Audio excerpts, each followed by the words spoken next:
자, 오늘 어쩌면 한국 주식시장에서 가장 싸게 거래되고 있는 기술주 하나를 제대로 파헤쳐 볼까 합니다. 시장에 눈에는 잘 띄지 않았지만 엄청난 잠재력을 품고 있는 기업, 바로 동양 EMF인데요. 지금부터 그 분석을 시작합니다. 네, 이 질문부터 던져야 할 것 같아요. 왜냐고요? 지금부터 보시게 될 숫자들은 솔직히 충격적이라는 말 말고는 설명이 좀 어렵습니다. 이 기업의 PER, 그러니까 주가 수익 비율이 고작 2배 수준입니다. 이게 무슨 뜻이냐면요.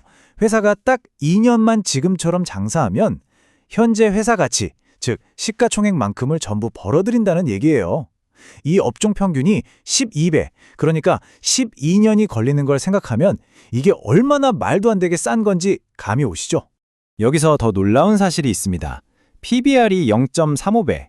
이건 회사를 지금 당장 다 팔아서 정리했을 때 받을 수 있는 돈, 즉 청산가치의 35% 가격이 거래되고 있다는 뜻입니다. 보통 이런 수치는 정말 심각한 위기에 처한 기업들한테서나 볼 수 있는 거거든요. 자, 그럼 핵심이 뭘까요? 이 믿기 힘든 저평가 숫자와 회사가 실제로 보여주고 있는 탄탄한 실적 사이에 엄청난 괴리가 있다는 겁니다. 그리고 바로 그 간극에 기회가 숨어 있는 거죠. 지금부터 그 비밀을 하나씩 파헤쳐 보겠습니다. 우선 이 회사가 도대체 어떤 곳인지부터 확실히 짚고 넘어가죠. 여기는 뭐 갑자기 튀어나온 스타트업이 아니라요. 아주 노련한 업계의 베테랑입니다.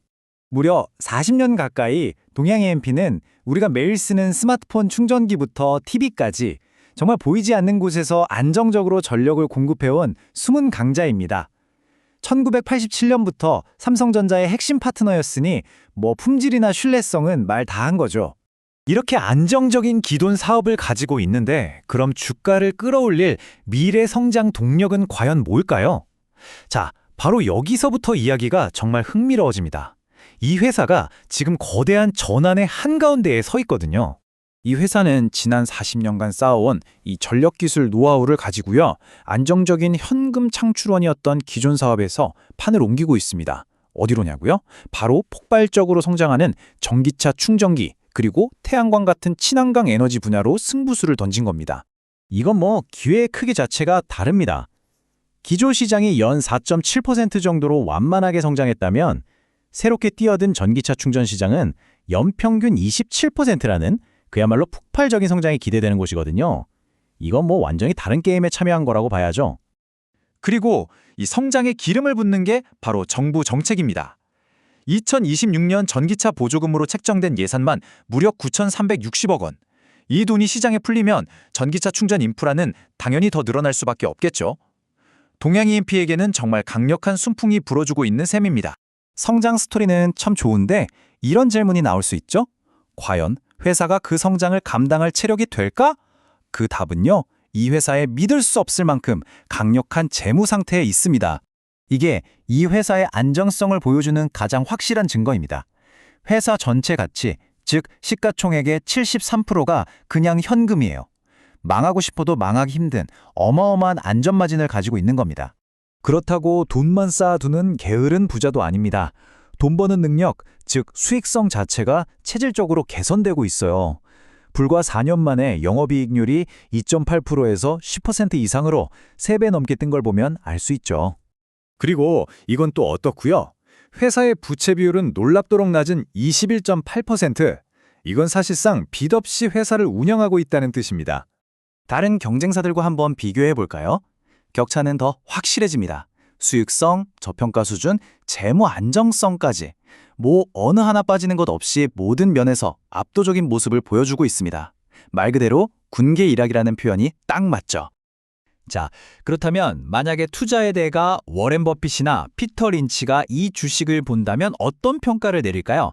두 거장의 시선으로 이 기업을 한번 흥미롭게 들여다보겠습니다. 우선 워렌 버핏 같은 전통적인 가치 투자자의 관점에서 보면요. 이건 교과서에 나오는 담배꽁초 투자 그 자체입니다. 길에 떨어진 꽁초처럼 보기엔 별로지만 아직 공짜로 면목은 빨 수 있는 가치가 남아있다는 거죠. 그만큼 안전마진이 확실한 자산주라는 평가입니다.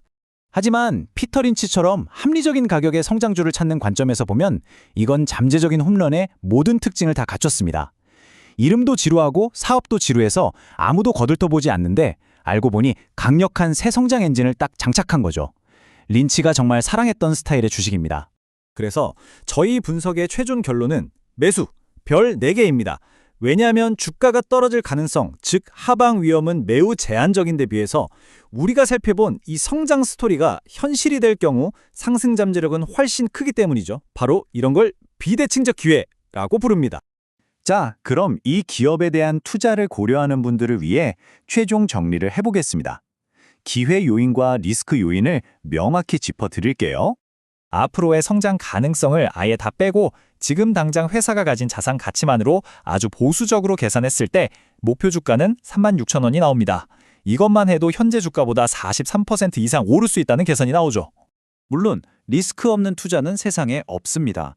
가장 큰 리스크는 역시 단일 고객, 삼성전자에 대한 의존도가 높다는 점이고요. 여기에 원자재 가격 변동성이나 경쟁이 치열한 전기차 충전 시장에서 과연 성공적으로 안착할 수 있을지에 대한 불확실성도 함께 고려해야 합니다. 이 마지막 질문을 여러분께 던지면서 마무리하겠습니다. 시장의 눈에는 이 회사가 그저 지루한 구식 부품주로 보일지 모릅니다. 하지만 모든 데이터는 탄탄한 재물을 바탕으로 거대한 성장 스토리의 서막을 열고 있는 한 기업을 가리키고 있습니다. 문제는 과연 나머지 시장 참여자들이 언제쯤 이 사실을 알아차리게 될까 하는 점이겠죠?